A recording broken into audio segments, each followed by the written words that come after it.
Hello and welcome to the SWBN News Watch, where we report global events from a Christian perspective. I am Chimala Chike. Thanks for joining us today. Now let's take a look at some of the major stories you need to hear about. On the World Beat, CBN News reported that a surprise offensive is helping Ukraine gain ground against the Russian invasion. But with this new military momentum, the largest nuclear power plant in Europe sits directly in the line of fire. A team of United Nations inspectors braved the zone to tour the Russian-occupied Zaporizhia nuclear power plant. They came back with a warning for both sides: stand down or risk nuclear catastrophe. Rafael Grossi, Director General of the International Atomic Energy Agency, IAEA, said in a speech to the United Nations that, quote, "We are playing with fire and something very, very catastrophic could take place," unquote. Grossi went on to say that the physical integrity of the facility has been compromised by continued artillery shelling around the plant. The IAEA is now calling on Russia and Ukraine to immediately stop all military operations in the area and establish a nuclear safe zone. Meanwhile, Ukrainian President Volodymyr Zelensky says he would support a demilitarized protection zone, but added that the Russians must be forced to return full control of the plant back to Ukraine. He said this while claiming that Russia was using the facility as a weapon. On Islamic terrorism, Christianity Today reported that in the past 2 months, the transnational Islamic jihadist organization known as Islamic State (IS) has released 3 propaganda videos in non-Arabic languages. On the 14th of June, the Islamic State West African province in Nigeria released a video in Hausa, the largest ethnic language group in West and Central Africa. Also on the 1st of July, the Islamic State in Iraq released a video in Kurdish, which is spoken in Iraqi Kurdistan, north and east Syria, and much of eastern Turkey.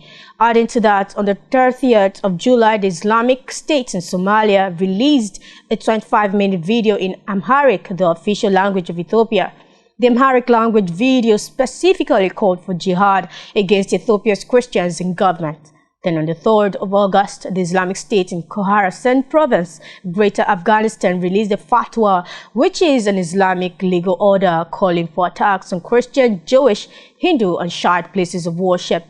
The Amharic video released in Ethiopia blames hypocrite Muslims for the decline of Islam in Ethiopia, saying it was only after the Muslims abandoned jihad in the 17th century that the Christians were able to regain the ascendancy. The video described hypocrite Muslims as Muslims who declared jihad. The video went further to lament that today Christians rule Ethiopia and have caused people to leave Allah's religion in droves. The jihadists believe that Abyssinian Christians not only reject and resist Islam, but have always hated, persecuted, and plotted against Muslims. Meanwhile, Christianity Today also reported that the Islamic State released a poster in English and Arabic versions titled "Harvest of African Christians," boasting 13 churches burned, hundreds of homes burned, and 190 Christians killed between June and July 2022 amidst religious cleansing campaigns in DR Congo, Mozambique, Nigeria, and Cameroon. Still on Islamic terrorism, now in Nigeria, Monster News reported that a Christian corps member posted to Yola, northeast Nigeria, was killed on August 26th in what is still suspected to be a targeted attack. Samaila Sabo Awudo was assaulted by at least 5 men with machetes at about 1:30 a.m. in his room at living quarters for members of the National Youth Service Corps (NYSC) stationed in Adamawa, the state capital. He was 28 years old. Awudu's brother Ephraim Haruna Sabo told news sources that Awudu was a resident of Taraba State but was serving at the Economy College of Islamic Theology in Yola when he was brutally assaulted and left for dead. Witnesses account that 5 Muslim assailants reportedly locked the doors of the other corps members before assaulting him with machetes and leaving him for dead. At the time of this report, the Superintendent of Police of the Adamawa State Police Command, Suleiman Ngoruje, had said in a statement that officers were searching for the killers. Moreover, the Reverend Philip Agbu, pastor of the Christian Reformed Church Nigeria located at Gidin Dorowa, told mourners Awudu was a committed member of the church and had lived an exemplary life worthy of emulation. During the funeral, Sabo told news sources that his brother was an easygoing person who would not harm anyone. He added that Awudu had endured the rigors of growing up and schooling only for his life to be cut short just when his family members were beginning to look up to him for support.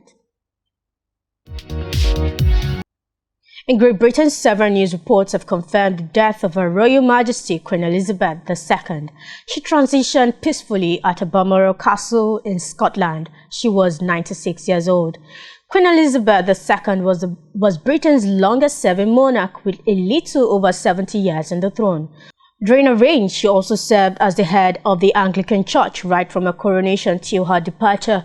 Describing the Queen, CBN News wrote that she was known for her exemplary leadership and her public statements of faith in Jesus Christ. Still quoting CBN News, Queen Elizabeth had developed a friendship founded in faith with the late American evangelist Billy Graham for over 40 years. However, the Queen's funeral is to take place on Monday, September 19th. The service will take place at Westminster Abbey and a national 2-minute silence will be held. After the funeral, the coffin will be taken to Wellington Ark and then on to Windsor Castle. Meanwhile, Great Britain has a new king. Prince Charles ascended the throne on the death of his mother, Queen Elizabeth. Though he is yet to be formally crowned at the time of this report, concerns are rising over his fondness for the Muslim faith.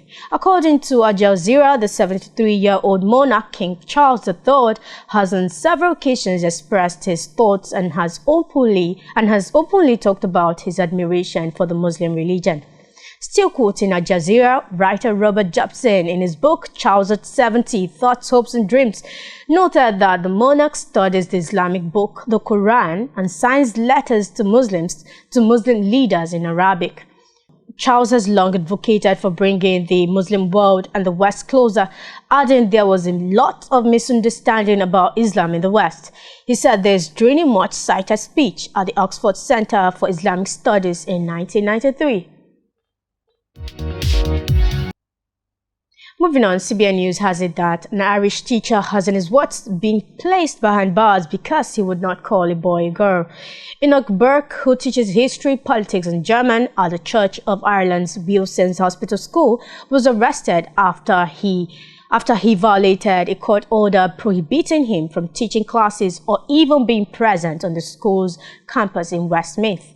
He is now in Mountjoy Prison, where he will stay until he purges his contempt of court or the court issues further orders. The initial ruling was handed down by High Court Judge Michael Quinn. Burke's ordeal began after he refused to call a student who was transitioning from male to female as they instead of he. The educator's refusal prompted school officials to place him on paid administrative leave until a disciplinary process is completed. However, Judge Quinn issued an order for Burke's arrest after he was found on the school's premises sitting in an empty classroom, presumably as a sign of protest over the school and the government officials' violation of his sincerely held Christian convictions. Burke told the judge that, quote, transgenderism is against my Christian belief. It is contrary to the scriptures, contrary to the ethos of the Church of Ireland and my school, unquote. According to the Irish Times, this teacher, who has no criminal record, is expected to be moved in with the general prison population on a landing with other non-violent offenders. He'll be placed in a single-person cell with a toilet, shower, and television. On the entertainment beat, CBN's Billy Hallowell reported that Disney's Little Demon, a new animated show about a woman who meets with Satan and produces the Antichrist, is raising eyebrows and making cultural waves. Faith leaders and media experts are sounding some consequential theological and practical alarms for parents and children alike. Mike Signorelli, senior pastor of V1 Church in New York City, told CBN's FaithWire that Little Demon is the fulfillment of what happens when morals and ethics slowly erode and decay, sending culture on a slippery slope that tragically yields such a strange moment. However, he went on to say that as a Christian, quote, "I believe that the enemy is after our children. We wrestle not against flesh and blood, but against principalities and powers and rulers in high places," unquote. On a brighter note, the Church Times Nigeria reported that proteges of the late founder of the Church of God Mission, Archbishop Benson Idahosa, gathered for a life-impacting conference tagged Sons of Idahosa Conference on the 8th and 9th of September 2022. The conference, held at the Church of God Mission, Faith Arena, Benin City, Edo State, was organized by the Alumni Association of the All Nations for Christ Bible Institute, also known as AA Global. The theme of the conference was Idahosa's Legacies, Keeping the Fire. The Chairman Governing Council, AA Global, Apostle Dr. Zili Agare, hosted the event, while Archbishop Margaret Benson Idahosa was the chief host. The conference came with no registration fee and was the first of its kind since the transition of Idahosa on March 12, 1998. Moreover, Pastor Ayo Risejafo believes the conference will kickstart what can best be described as a movement. According to him, a new wave of the spread of the gospel will be ignited as the church wakes up to its responsibilities as change agents in the society.